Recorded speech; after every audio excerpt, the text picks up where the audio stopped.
Welcome back, Texas. So our next guest, I'm excited. She's a friend of the show, and she's back again to talk more about beauty and all things brows. Ladies, I know both of you care so much about getting the brows together, keeping the brows right and tight. So help me welcome Ms. Ruby Hernandez to the show.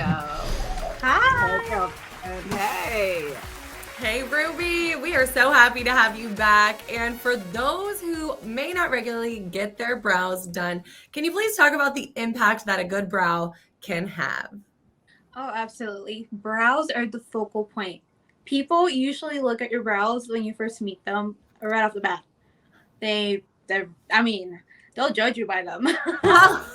Really? You're I just so- want to help them. I want to be like, oh my gosh, let's fix the brow. And I just want to educate them and let them know you're so amazing. Let's do your brows.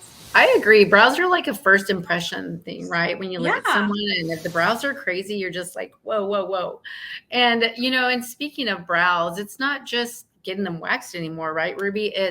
There's so many things back from threading to, waxing. Now there's microblading, there's ombre, there's laminating. I believe that's what Natalie does, Yes. correct? Could you please tell us some of the brown trends that are currently available or that you have to offer?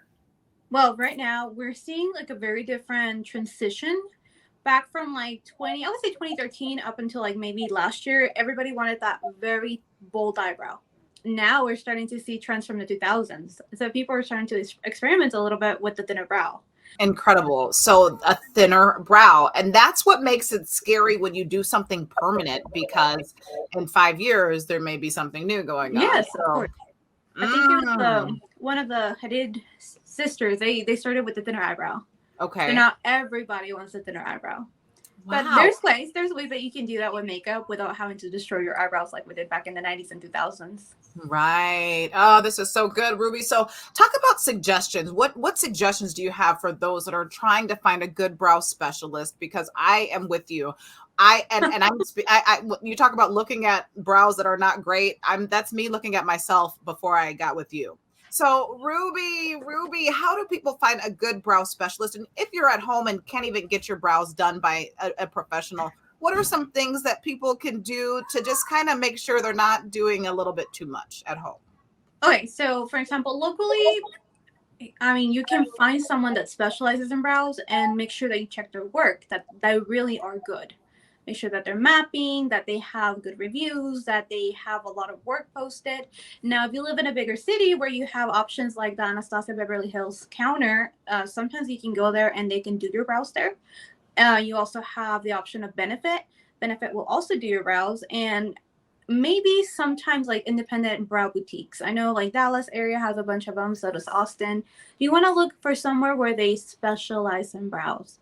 Not a full service salon. You can find people that do them out of those, but if they specialize in brows, you'll leave happy.